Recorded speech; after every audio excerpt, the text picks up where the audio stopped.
Hello. How do you sail alone? This is a technical question. You could also ask, why do you sail alone? That would be more a philosophical kind of question. But in this blog, it's technical. I want to go along two questions that people asked on YouTube. The first question, when do you sleep? And the second question, isn't it dangerous to sail alone?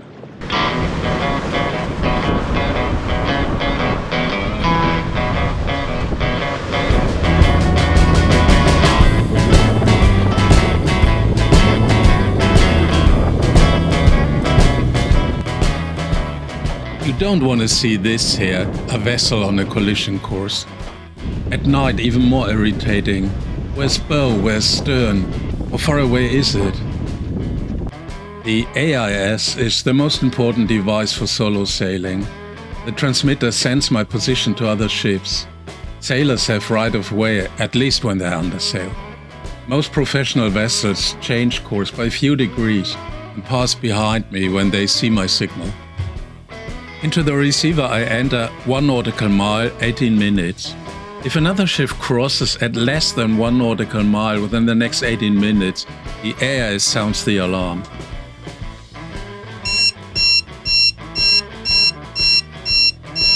It gives me a quarter of an hour to change course. Or I can radio the other ship and ask, how can we pass each other? The radio switched on to maximum sound. Other vessels shall be able to wake me up. Maybe the ship has seen me on the radar, but that's a big maybe. Sailing yards are miserable to see.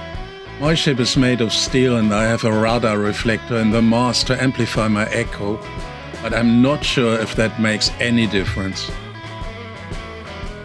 My position lights reach 2 nautical miles minimum. A fast ship sees that late. There are second lights at the top of the mast. They are less obscured by waves. At the disadvantage, other ships estimate my distance to be much further away than I actually am. I can set a collision warning in the radar, but in rough seas it gives false alarms. On the other hand, the radar is perfect for detecting active rain and thunderstorm fronts. Every front, every squall is gusty. So you don't want to get caught here with full sails. Finally, my horn. 5 short tones are the collision warning. Once you have solved these technical issues, you might want to think about your personal alarm scheme. So that is the question, how long do you sleep, at what times, in which situations? Some people set their alarm clock to 20 minutes.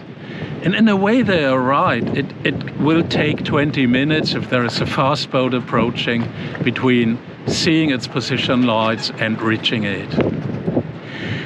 But can you really live for days and for weeks with only 20 minutes sleep per piece? Biology tells that an ordinary sleeping rhythm for a person is around 90 minutes.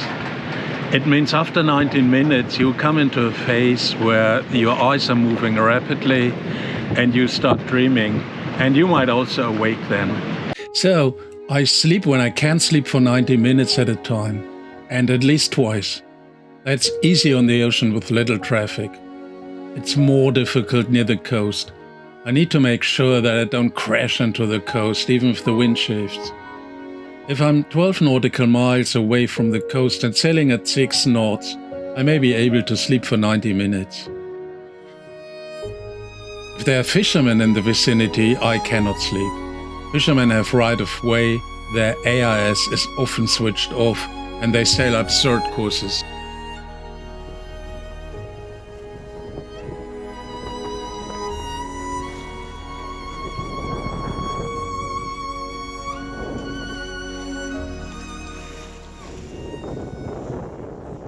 The other question, isn't it dangerous to sail alone? Yes, I think it's dangerous. But every adventure is dangerous, otherwise it wouldn't be an adventure. So for me the key question is, how much danger am I willing to accept, and how can I minimize danger?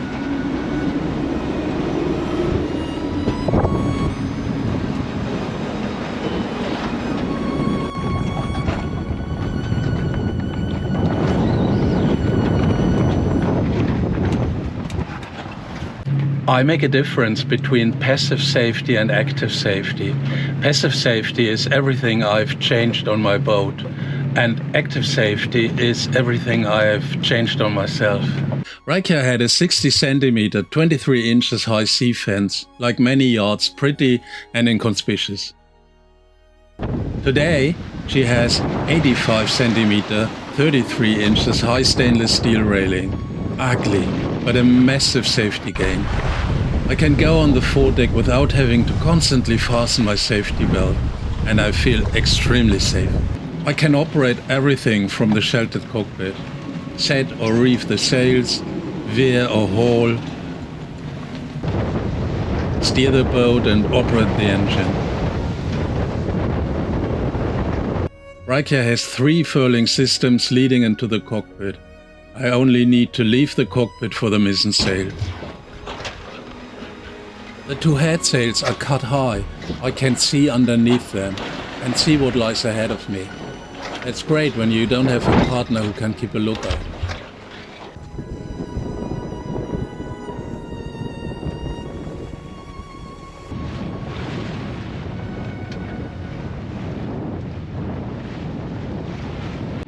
Redundancy is a key word for sailing alone.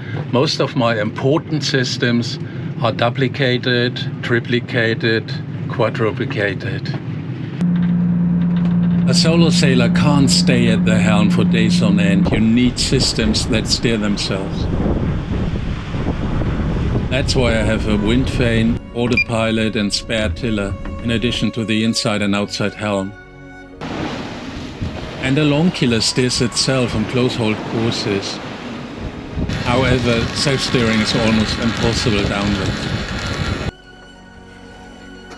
One important item, the wind steering system. It works purely mechanically. It doesn't make any noise and it doesn't consume any electricity. That's what sets it apart from the electric autopilot.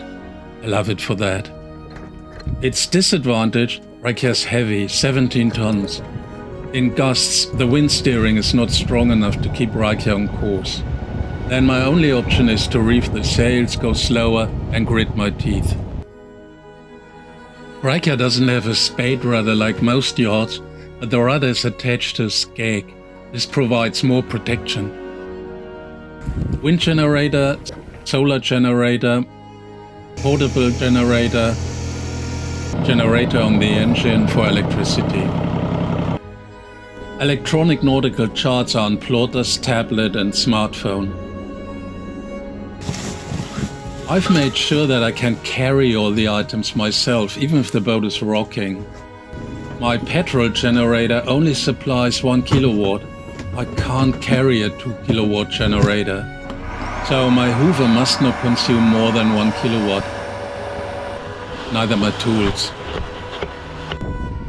I can carry my outboard motor. That's why it's only got 5 horsepower, unfortunately. And I can carry my sails too. The Genoa only just. Raikya's got mast steps.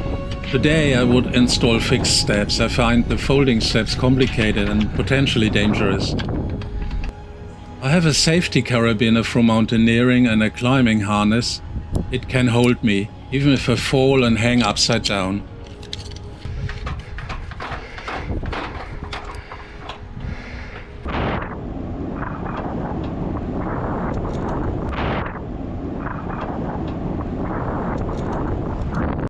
Active safety. What can I do to reduce danger? As a solo sailor, I am the most important object on board. Under no circumstances I can injure myself heavily or fail. I tend to forget that. Then I demand too much of myself instead of being satisfied with less. For example, I mustn't get seasick. In rough seas, it usually takes 3 days for me to grow sea legs, so I need medication. If I do get sick, I still have suppositories against vomiting. Medication in general, you don't just have to choose the right one, you also need to know what it does. I once had a fever with vomiting and took antibiotics, but I didn't realize that they take up to 4 days to take effect. On the 3rd day, I wanted to stop the treatment because I was feeling lousy. I was cured on the 4th day.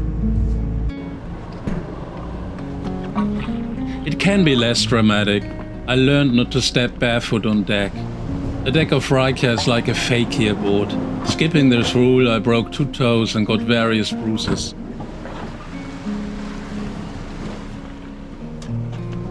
I keep my deck empty. Fortunately, Riker's got a large water tank and a large diesel tank. Other sailors are less fortunate.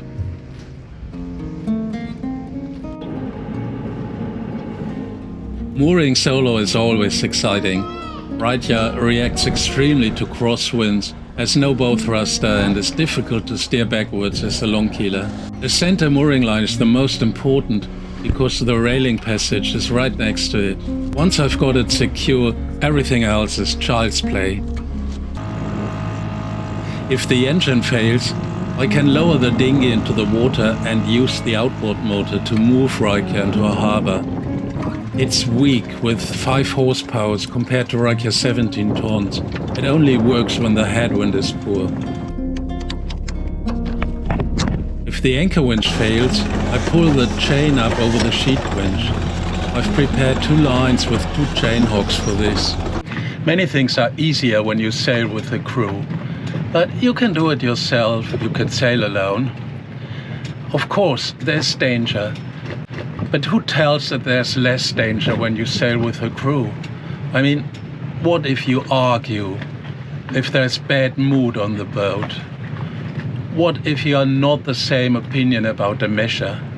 Sailing alone means you experience everything unfiltered and directly. Good and bad. I love it. But that's already an answer to another question. Why should I sail alone? Maybe there will be time for another blog to answer that question.